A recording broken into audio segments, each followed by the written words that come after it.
Hello and welcome. Thanks for being with me tonight. I really appreciate it. This is your host, Brother T. We are back with you. We're live on the air here on our YouTube live streaming. So we're going to continue where we left off last week. We are discussing A Course in Miracles, and we're using the JCIM version or the CIMS edition, which is this edition here. This is the black book with the white pearls on it, if you will. And we started on January, the first Thursday in January, with the textbook. And we're also doing a daily. I try to get it done every day. I've missed a couple of weekend days because of my busy schedule, weekend schedule, but we're being pretty consistent. Today it was day 51 in the workbook lessons, but we're discussing the textbook here tonight, and that's what we're going to continue to do. And just want to say, hey, thanks for joining me tonight. I really appreciate you being here, and I really enjoy this time together. It seems like when I get to this point in my week, I really need this time to be in this course and to be with you here. And so I'm here because you're here. This has really been helpful to me personally, and so I just want to say thank you. Thank you for being there. It means a lot. It means a lot. So we can share this if you want to share this channel with people. We can be found at true TRUE mind MIND shift SHIFT.com, and that'll just redirect you to this YouTube channel. And so that's kind of how we got started and what we've been working with. We last week started chapter 2. We did a little bit of a review on chapter 1 fairly quickly, and then we started on chapter 2, and we actually made our way through it, and we got to the second section in chapter 2, which is on page 20, and that's where we're going to start tonight on page 20, the reinterpretation of defenses, and that's paragraph 18 on page 20. So let's take a moment right now to just take a good deep breath and just a moment of silence as we become centered and settle into our conversation tonight. And we're going to allow, that which expresses Christ consciousness to join with us and to inform our conversation. So for just a moment here, we're going to take a good deep breath and just for a moment of reflection.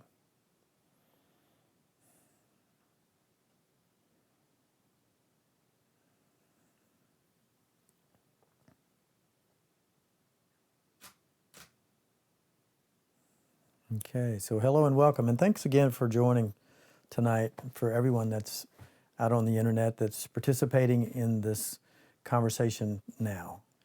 And now is relative to whenever you're in this conversation, we're in this conversation together. There is no separation. We are absolutely joined in mind in our journey to awakening.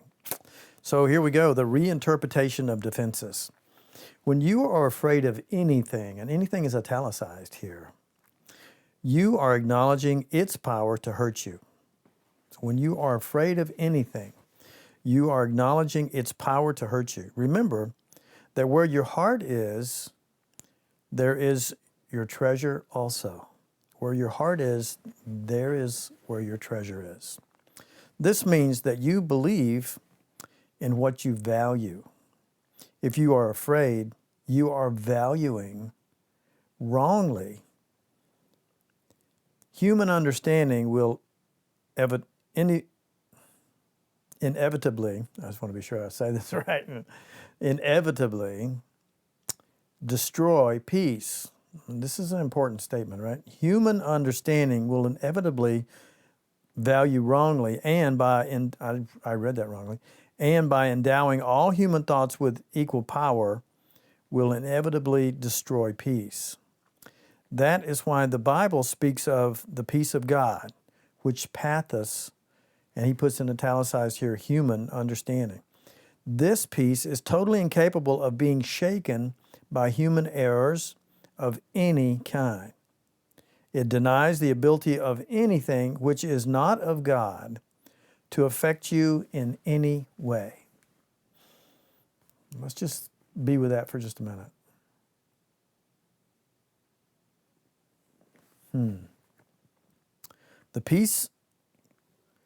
This peace is totally incapable of being shaken by human errors of any kind.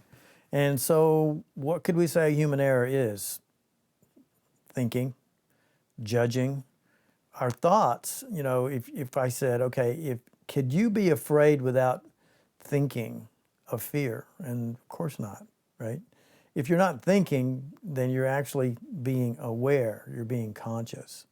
And that's really our natural state of being, if you will. But let's read on. But isn't it nice? And I've shared this last week, and I share it throughout the week in the workbook lessons. And we're doing those every day. I usually get those up by about 12:30-ish Eastern time. I try to get them up around 12:30 every day at lunch. So for the East Coast and maybe even for Central America, we can catch that episode live. You can find a link at facebook.com/Course Mastery. But I've been sharing that this book is, some people look at this and say, well, this is kind of dark ink, or it's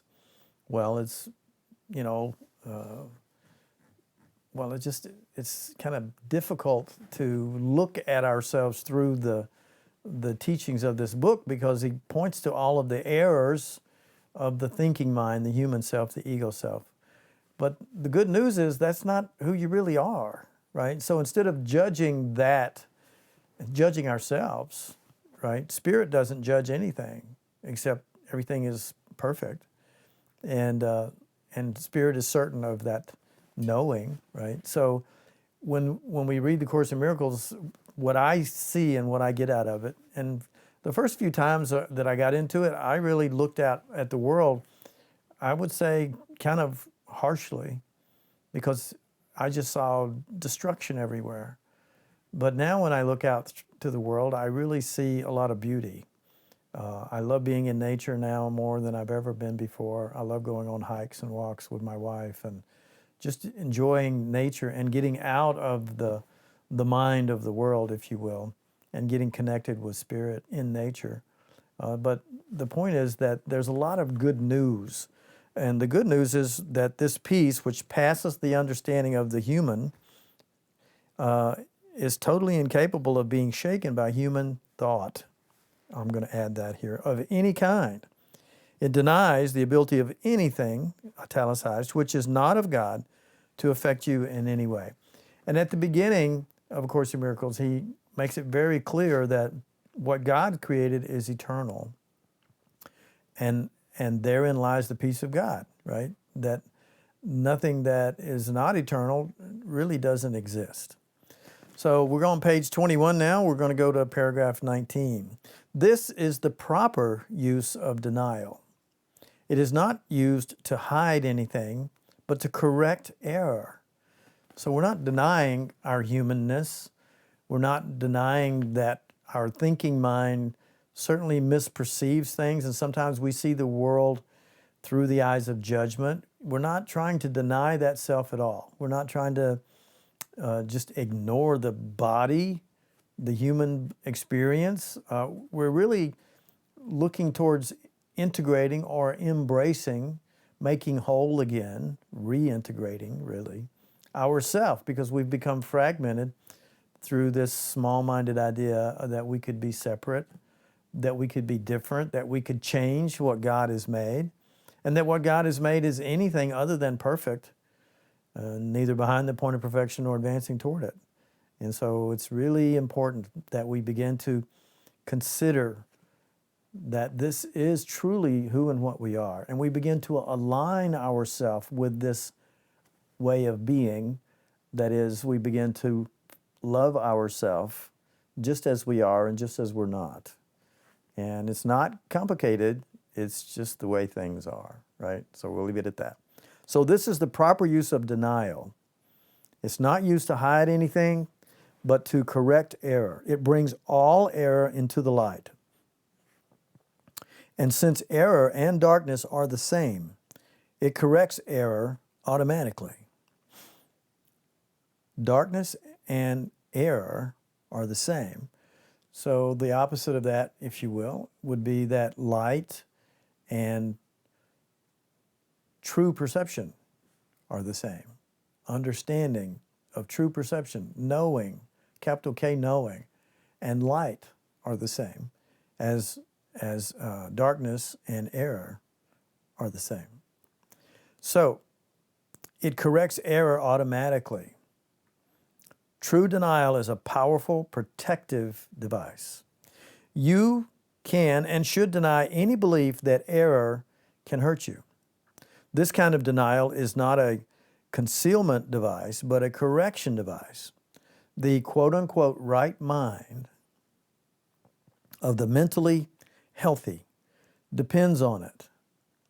You can do anything I ask. And again, this is Jesus speaking directly to you.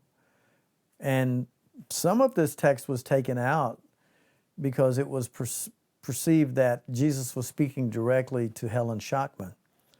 But Helen Schachtman, who was the scribe of A Course in Miracles, is just like you, just like me, just like we all are, and just like Jesus was. But he's speaking directly to us, and you can certainly look to seeing this writing as a direct communication to you personally. True denial is a powerful protective device. You can and should deny any belief that error can hurt you, and this kind of denial is not a concealment device, but a corrective device. The quote-unquote right mind of the mentally healthy depends on it. You can do anything I ask. I've asked you to perform miracles and have made it clear that miracles are natural, corrective, healing, and universal. We've also defined a miracle as a sudden shift of perception. And when we join in union with and unity with the Holy Spirit, which is nothing more than your right mind, then the ego self is not what's being expressed. And that is a state of miracle readiness. That is a state of miracle itself, because our perception has shifted from one way of seeing the world, defining the world and judging the world, and literally making up a false experience of the world, to really truly knowing what the world is and what it can be for everyone through the eyes, if you will, of Christ consciousness. There is nothing good they cannot do. We're talking about miracles, right? But they cannot be performed in the spirit of doubt. You've heard me say before that the Spirit is the voice of certainty. There's absolutely no doubt. So if there is any doubt, we're not really joined in mind with our true self, the Holy Spirit, nothing more than your right mind. So it's really stepping out of our own construct of self and surrendering, giving way to being in a new way. God and the souls that He created are completely dependent on each other. So we have to forgive God for creating us in relationship. The creation of the soul has already been perfectly accomplished, but the creation by souls has not. I'll say that again. The creation of the soul has already been perfectly accomplished, but the creation by souls has not. That would be our creations, right?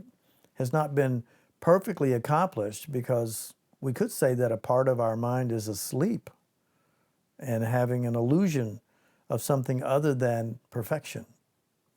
God created souls so He could depend on them because He created them perfectly. He gave them His peace so they could not be shaken and would be unable to be deceived. Whenever you are afraid, you are deceived. Your mind is not serving the soul. This literally starves the soul by denying its daily bread. God offers only mercy. Your words should reflect only mercy, because that is what you have received, and that is what you should give. Paragraph 21. Justice is a temporary expedient or an attempt to teach man the meaning of mercy. Its judgmental side arises only because man is capable of injustice, if that is what his mind creates. You are afraid of God's will because you have used your own will, which he created in the likeness of his own, to miscreate. What you do not realize is that the mind can miscreate only when it is not free. So it's a complete illusion, truly, that we have free will in the sense that we are thinkers. I shared that in the podcast this morning on Lesson 51. We talked a little bit about that, when your will and God's will are one, the whole concept of your will becomes collapses because you really don't have free will. That's the pretense of being separate from God, that you could even accomplish that to begin with. By the way, I often talk about the cat mind in reference to you cannot teach your cat to drive your car, okay?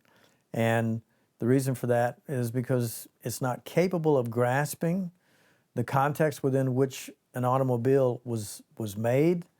It doesn't have that creative aspect in its mind to be able to function in that way intellectually, to grasp the complexity of what an automobile is and does and how it operates. And even we have trouble nowadays, right, understanding our cars with all of our technology and artificial intelligence. But the point is that the cat can't grasp it at all. And the ego mind, the sliver of intelligence that represents itself as a personality self, is not capable of grasping truth, really, or God, or love, or reality, or any of those things. So the best it can do, or the best we can require of it, is to have it not be included, so to speak, to ignore it in the process. And then we join in mind, or we connect in mind with our higher self. So let me get back. Because God created souls, so he could depend on them because he created them perfectly. He gave them his peace so they could not be shaken and would be unable to be deceived. Whenever you're afraid, you are deceived. We're deceived by our own mind. We're deceived by our own thinking. Your mind is not serving the soul. This literally starves the mind by denying its daily bread. God offers only mercy. Your words should reflect only mercy because that is what you have received, and that is what you should give. Justice is a temporary expedient or an attempt to teach man the meaning of mercy. Its judgmental side arises only because man is capable of injustice, if that is what his mind creates. You are afraid of God's will because you have used your own will, which he created in the likeness of his own, to miscreate. What you do not realize is that the mind can miscreate only when it is not free. An imprisoned mind, then, is not free by definition. It is possessed or held back by itself. Its will is therefore limited and is not free to assert itself. Excuse me. The real meaning of are of one kind, which was mentioned before, is are of one mind or will. When the will of the sonship and the will of the Father are one, their perfect accord is heaven. And we could see a chord, like a chord, a musical instrument, and so it's kind of like resonating at the same frequency, the same vibration, the same octave, the same chord, right? When the will of the sonship, and that would be all of us as humans, if you will, on this planet, in this experience of physical life, and the Father are one, their perfect accord is heaven. So where's heaven? It's right here, all the time. We're just out of tune with it, literally. We're not tuned in to what heaven really is, the vibration, the frequency, and the octave of heaven. Denial of error is a powerful defense of truth. You will note that we have been shifting the emphasis from the negative to the positive use of denial. As we've already stated, denial is not a purely negative device. It results in positive miscreation. That is the way the mentally ill do employ it. And when he says mentally ill, he's really talking about all of us, really, who are thinking that we are something other than what we are, that we're creating our own reality, making up our own idea, our own value, that we are deciding what everything is and giving everything all the meaning that it has. And you'll see those ideas through the workbook lessons, which is a supplement to this teaching, this textbook. So, as we've already stated, denial is not a purely negative device. It results in positive miscreation. That is the way that the mentally ill do employ it. But remember, a very early thought of your own. Never underestimate the power of denial. In the service of the right mind, the denial of error frees the mind and reestablishes the freedom of the will. When the will is really free, it cannot miscreate because it recognizes only truth. We really join in mind with God. So, Father, thy will be done when we say that, when we are reaching to join in union with the capital V voice for God, the capital F friend, the capital T teacher, capital C comforter, the Holy Spirit. When we are joined in mind with that self, it is nothing more than your right mind. So it's really waking up to the higher, the bigger part of ourself, the truer aspect, the knowing of ourself in mind. It's not something that we do to ourselves to fix ourselves or make ourselves better, become the idealized self or anything like that. It's really quieting the thinking mind so that we can discover and take advantage of the access that we have to our higher self, the intuitive self. It is our voice, it is our mind, it's a part of us, and you can certainly connect with that self. And ultimately, you begin to realize it is you. And then, as Jesus said, when you see me, you see the Father. That's what he was referring to. He had become the embodiment of Christ consciousness. He had become the expression of that mind, and that mind is in you as it was in him. It's no different whatsoever. And we are all in and one with that mind. We are all aspects of that self, of that mind. When the will is really free, it cannot miscreate because it recognizes only truth. So there are no thoughts that we are miscreating through, if you will. The ego mind, the ego thinking collapses, for lack of a better term.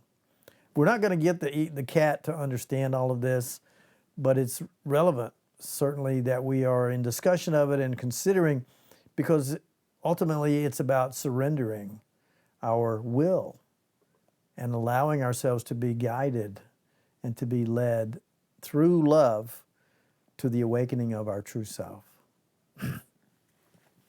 Paragraph 23 at the bottom of page 21. False projection arises out of false denial, not out of its proper use. My own role in the atonement is one of true projection. I can project to you the affirmation of truth. If you project error to me or to yourself, you're interfering. You're interfering with the process. My use of projection, which can also be yours, is not based on faulty denial. It does involve, however, the very powerful use of denial of errors. The miracle worker, which is what we're studying to be, literally. This is A Course in Miracles, and we're studying to be light workers. We're studying to be the miracle worker. The miracle worker is one who accepts my kind of denial and projection, unites his own inherent abilities to deny and project with mine, and imposes them back on himself and others. This establishes the total lack of threat anywhere. Together, we can then work for the real time of peace, which is eternal. We are working towards heaven on earth. I mean, that's literally what this is about. And it comes about at the cost of the old way of being, you could say, which was being in the mind of the ego self, thinking ourselves to be separate, not to be joined, but to literally be human, to be bodies, to be other than what we really are. So Jesus is literally asking us to join with him as one in mind, literally. And then we work together. We can work together for the real time of peace, which is eternal, heaven on earth, literally. We don't have to transcend. We do not have to transcend physicalness. We become the enlightened, informed child of God, which is what Jesus was. He became fully enlightened in form, right? And that's what this journey has been about all along. And he showed us, truly, there were others that had accomplished it, but he showed us in a very unique way, at the highest possible demonstration, that we're not bodies at all. And so he was able to project himself as a physical body after the crucifixion, just like you're projecting yourself as a physical body right now. Same thing, really. It's no different. It's just that he was doing it consciously, and still does and can, and we do it completely oblivious to the fact that we're doing it. We just believe ourselves to be the body rather than being the thought projected as body. Paragraph 24. The improper use of defenses is quite widely recognized, but their proper use has not been sufficiently understood as yet. So the improper use of defenses is quite widely recognized. That would be the way the ego uses its mind. We understand, expressions of ego such as attack and defense and things like that. And an attack is a defense. And it is a defense because we're feeling fear and we're feeling doubt and we're feeling uncertainty about our self and about being safe and ourself as a human body. So he's saying that that is an improper use of defenses, and it's quite widely recognized, but their proper use has not been sufficiently understood as yet. They can indeed create man's perception both of himself and of the world. They can distort or correct depending on what you use them for. So the improper or proper use of defenses. So we're going to learn a little bit about the proper use of defenses. So denial should be directed only to error, and projection should be reserved only for truth. You should truly give as you have truly received. The golden rule, and he capitalized the golden rule, can work effectively only on this basis. So denial can be directed only to error. So what would be denial? That could be a proper use of denial. Well, if God created us perfect, and Jesus is assuring you, I'm assuring you that he did, right? I say indeed he did. Then we can't be sick. We can't experience death.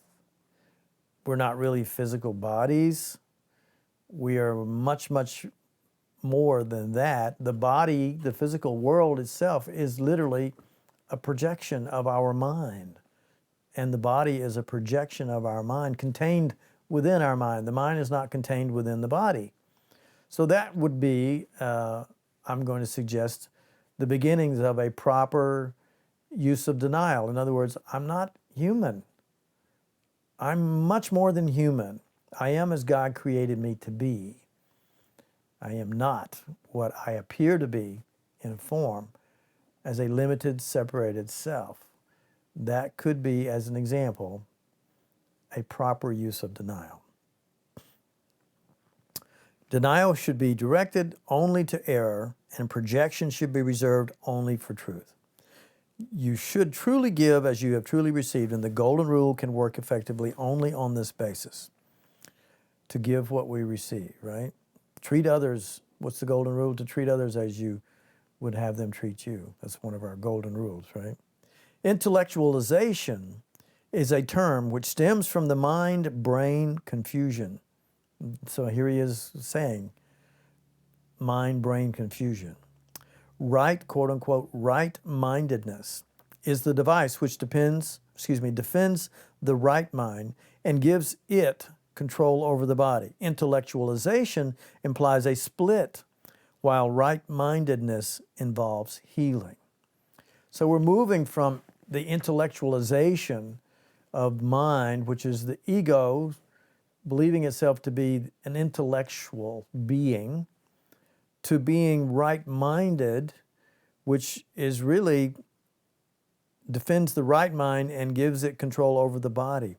The body is not, another good use of denial is the body cannot harm you, it cannot threaten you. It has no mind of its own.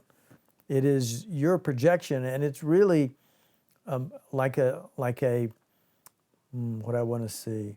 It's really like a gauge on your car, right? Your gas gauge on your car. It's telling you the condition of something somewhere else. It's telling you the condition, what the condition is. In the case of a car, it's telling you how much gas is in your gas tank. Is it on full? Is it full or is it empty? Our body and our body's health, our body's expression, how we age, sickness, all those things are really showing us. And our body is wonderful at giving us signals about how we're taking care of it, right? And we have a tendency to nullify and to deny those signals, those warnings. And we use drugs and medicine and denial to cover and mask it up. It's like you get a engine warning light on your dash on your car, and you take a piece of tape and you just put it over the light, and you say, okay, well, now it's not an issue anymore. Well, you know, you may not see the alarm anymore, but that didn't heal anything. It didn't take care of the problem. The gauge is telling you, that something is out of alignment with the way it should be operating. And our body absolutely does the same thing. And we will take that tape, so to speak, in pills, pain pills and prescription medications and things like that. I'm not saying don't do your prescription. I'm not giving you medical advice. That's my disclaimer. I'm not a physician. Well, maybe I'm a metaphysician, but my point in the conversation is that, we need to be listening, rather than trying to cover it up and mask it. The body is always communicating back to us. It's a communication device. That's what it does, right? And we should take advantage of that rather than deny it and overlook it and not give it its due, which is it's trying to help us to see ourselves. Denial should be directed only to error. Intellectualization is a term which stems from the mind-brain confusion. So right-mindedness is the device which defends the right mind and gives it control over the body. And the right mind would be the mind of the Holy Spirit, that we are joined in spirit, in communion, in union, in unity with our higher self. And then that mind corrects misperception. And so we have a corrected perception. That would be a miracle, right? A sudden shift of perception. The body then clearly, literally begins to realign with the new way of perceiving the knowing of truth. And back in the day of Jesus, we saw that as instantaneous healing. That a miracle was performed and there was a healing for someone, a physical response. And sometimes we have conversations with groups of people, and we talk about, when Jesus, when he and I'm going to mess this up, but I'm just paraphrasing here. But when he came upon the man that was crippled, who was arguing that he couldn't make his way to the church or the sanctuary because he was crippled, and so he was on his mat. And Jesus said, what doth hinder you? He's referring to his mind. He's referring to his belief system. He was referring to the error of thinking that the body could be sick, that the body could be crippled. And there was an instantaneous healing for this man because Jesus was perfectly clear in his demonstration. And he joined in mind with this other individual, and this other person experienced a miracle, a sudden shift of perception in the body, which is a reflection of mind, aligned with this new consciousness that he was expressing as, because his mind was healed of error, the thinking of misperception.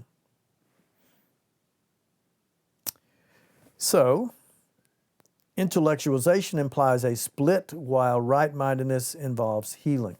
So we talked about it, I think it was yesterday on Lesson 50, but we talked about that the mind is split, and Jesus was beginning to help us to see that our mind became split, and I referred to it like the sleeping self at night. It becomes split.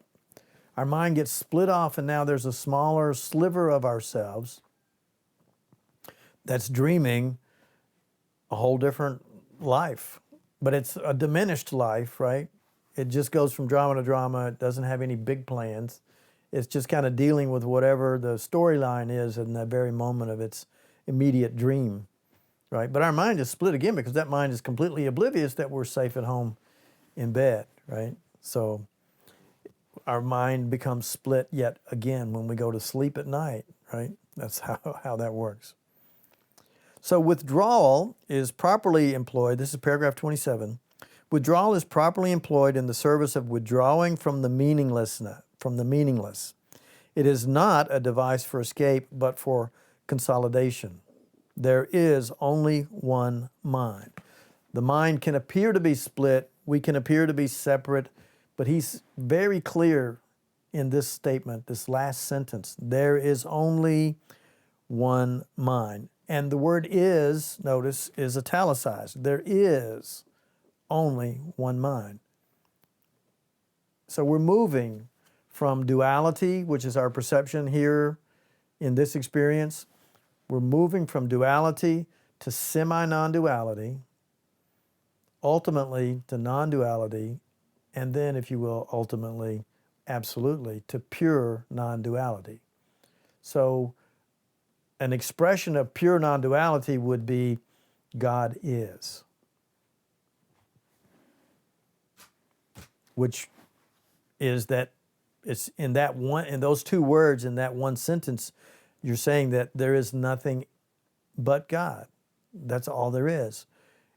God is mind. There is only one mind. And we are all aspects of that one mind. Though we might perceive ourselves in a state of dream to be split off and unaware, oblivious to the truth that we are safe at home, if you will, in the mind of God. And in that knowing, in that expansive, unlimited, infinite reality, that is who and what we are. So when we're sleeping and having an experience of separation, a dream, if you will, of separation, as he talks in here and calls it the tiny mad idea, well, of course, we're perceiving the world in a completely limited way, and our mind is deceiving itself. So we are deceived by our own mind, which he has already said, we read earlier tonight. Paragraph 28, dissociation is quite similar. You should split off or dissociate yourself from error, but only in defense of integration. So we're talking about making ourselves whole again. In other words, we're not trying to hate or be angry or be unhappy about our state of being. We are to love ourselves however we're showing up and however we're expressing. We're to love our body is loving us. We are here to love all things because God is in all things. God is mind, and we are an aspect of that mind. And so a sliver of that mind, if you will, is having an experience that is masking what is really going on. Therefore, that human mind cannot know the true peace of God. Paragraph 29, detachment is essentially a weaker form of dissociation. Flight can be undertaken in whatever direction you choose, but note that the concept itself implies flight from something. Flight from error is perfectly appropriate. Distantation, distancing ourselves from something, can be properly used as a way of putting distance between yourself and what you should fly from.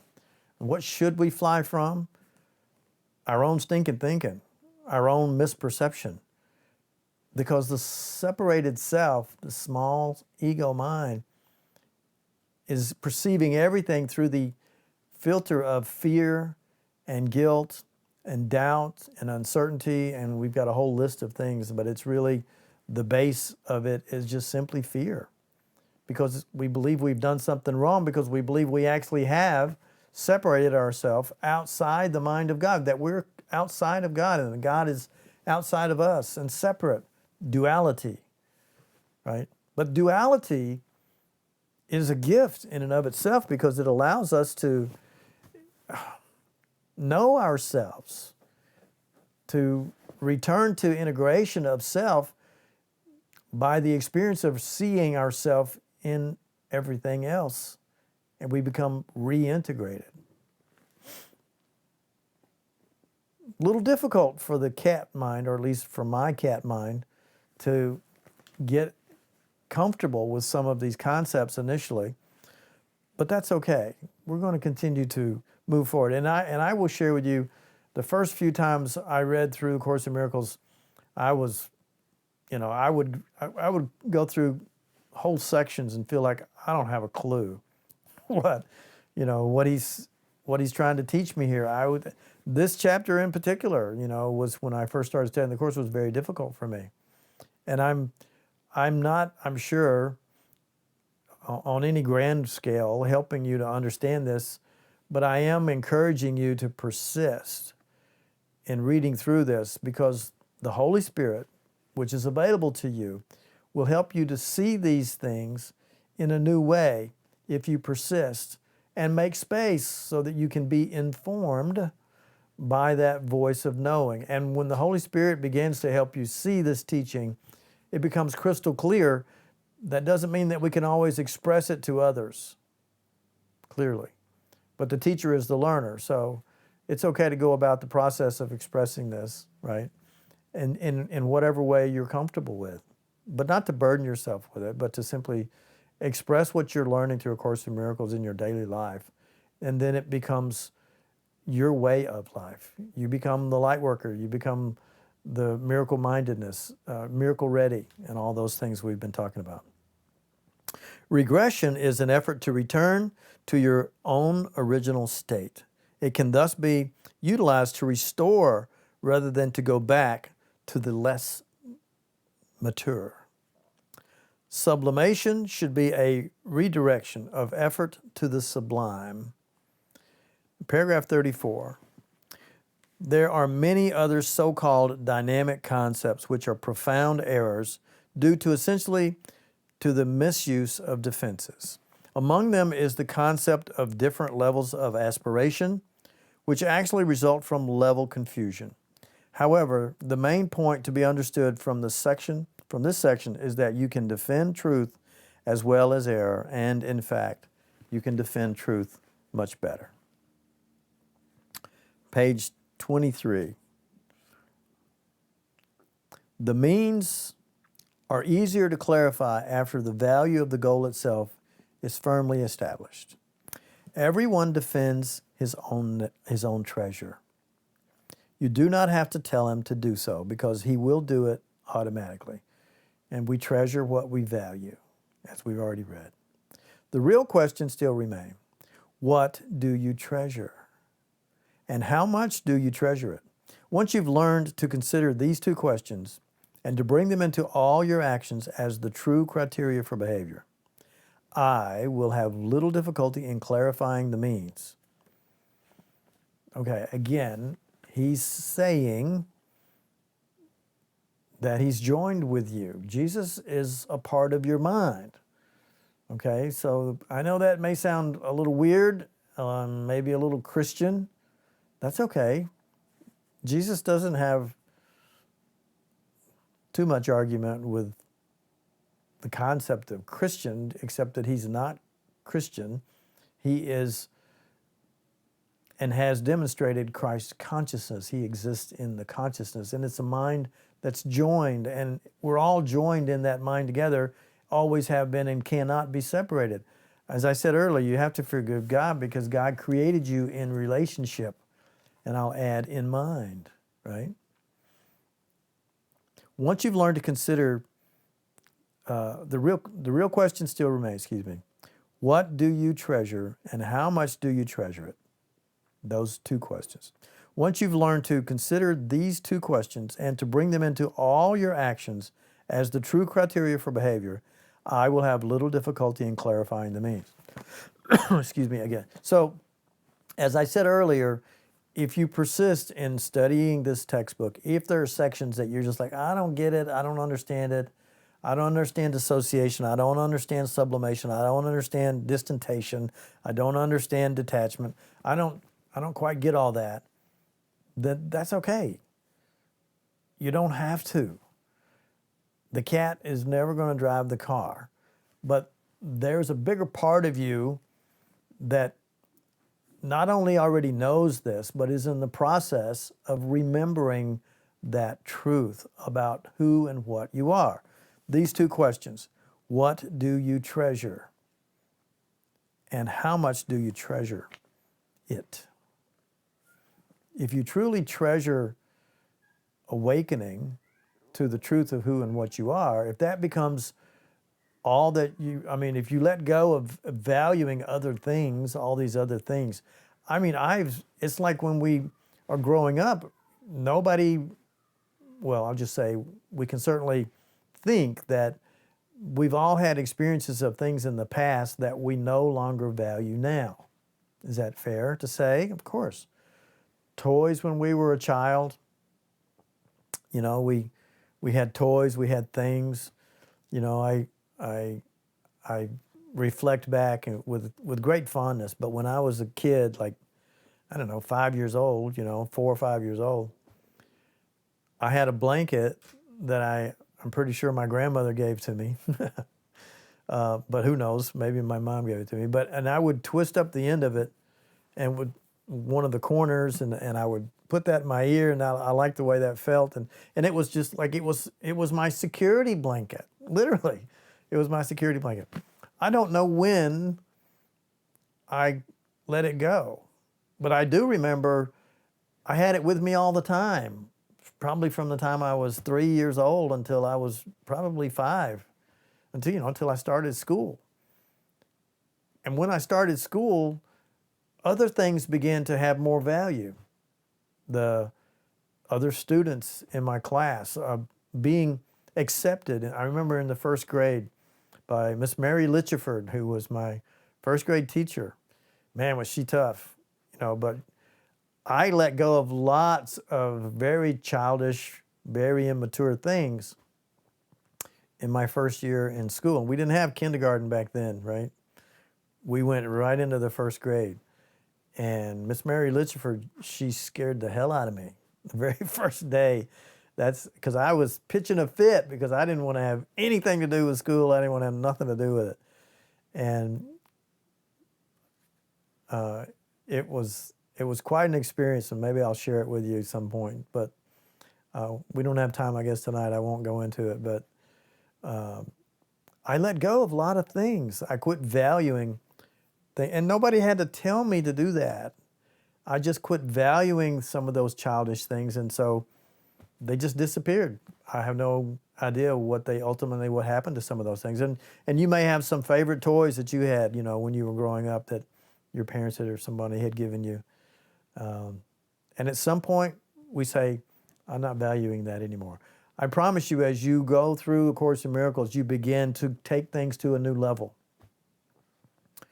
And you begin to see how we have been hoodwinked, confused, and really, really misled by valuing lots of things. And for me, it was about things that were physical, money, as an example.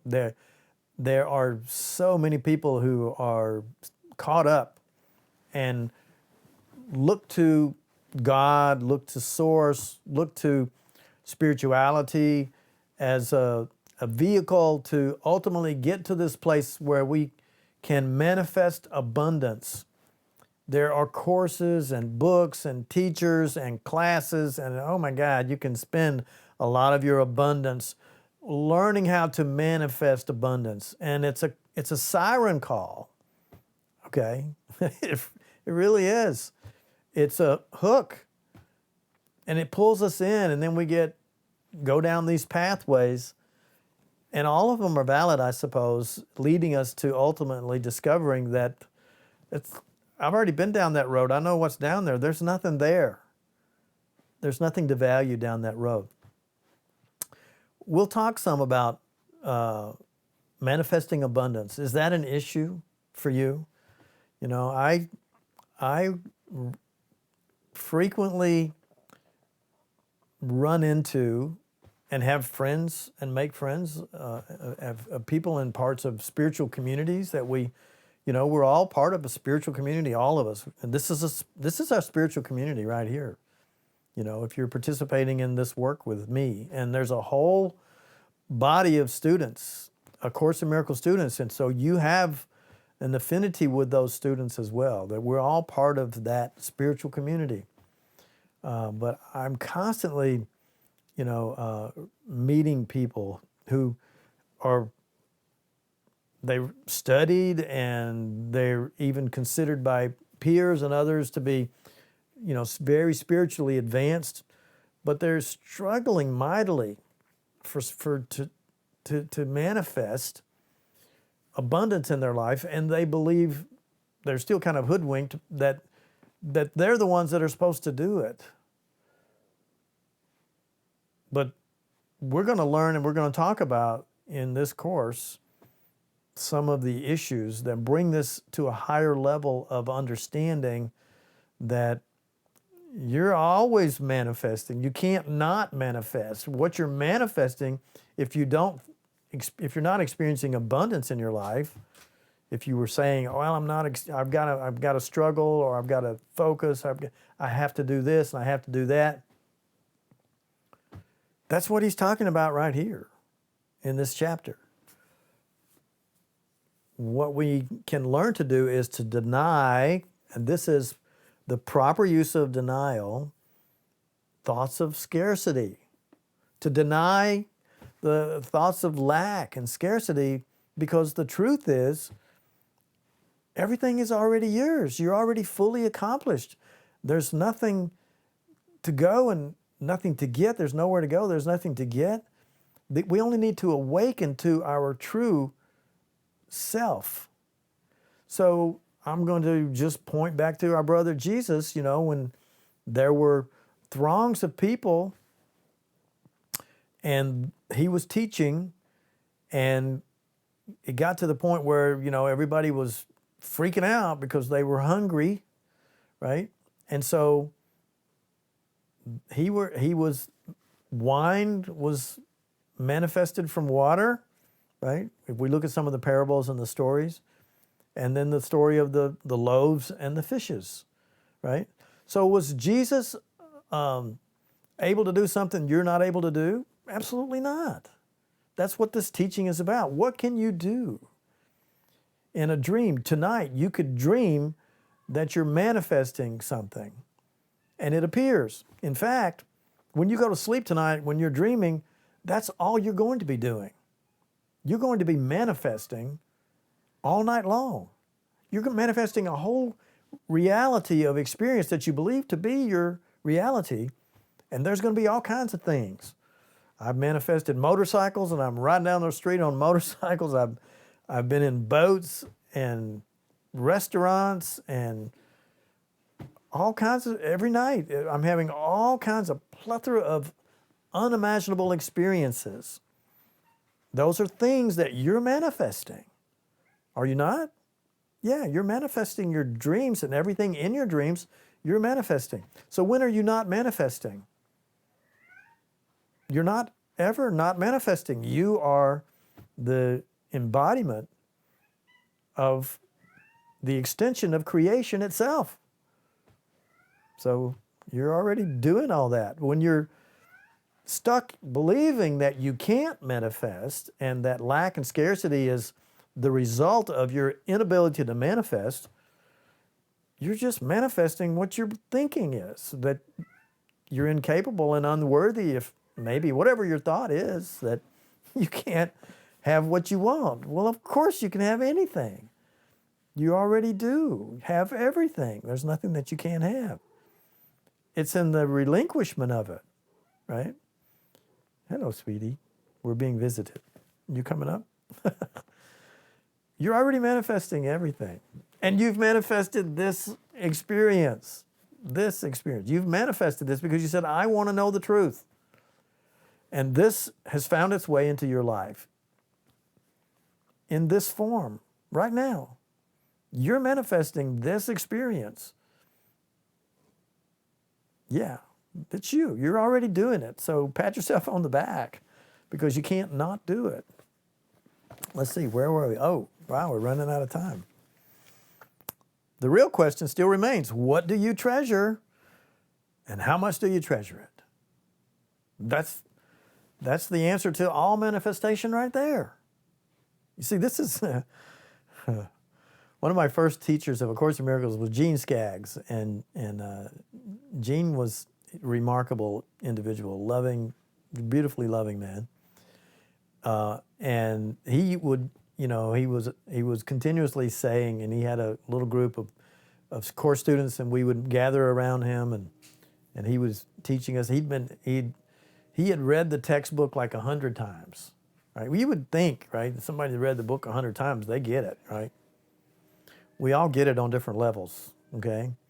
But he was an early teacher for me, and I needed what he could share with me at that point in time. And I needed also the companionship of the students, and that was very, very important in my own journey through beginning to understand A Course in Miracles. But I'm giving Gene a little credit here because he used to say, well, this is the easiest book you're ever going to study, right? And I'm looking at this book, right, and I'm going, really? I mean, it's like, 1,600 pages or whatever it is, 1,500 pages, and a lot of stuff to consider. Wow, we got 1 minute left, and we're going to call it a night. Let's try to finish this paragraph. What do you treasure, and how much do you treasure it? Once you've learned to consider these two questions and to bring them into all your actions as the true criteria for behavior, I will have little difficulty in clarifying the means. You have not learned to be consistent about this as yet, and I've therefore concentrated on showing you that the means are available, whatever you ask. Sounds like manifesting to me. You can, however, save a lot of time if you do not extend this step unduly. The correct focus will shorten it immeasurably. The correct focus, keeping the main thing the main thing. Okay, we're going to come back to paragraph 36 on page 23 next week, on Thursday night of next week, or whenever you're participating and joining me here on YouTube. And yeah, this is awesome. So thank you for joining me. Let's take a good deep breath, and we're going to close with a prayer.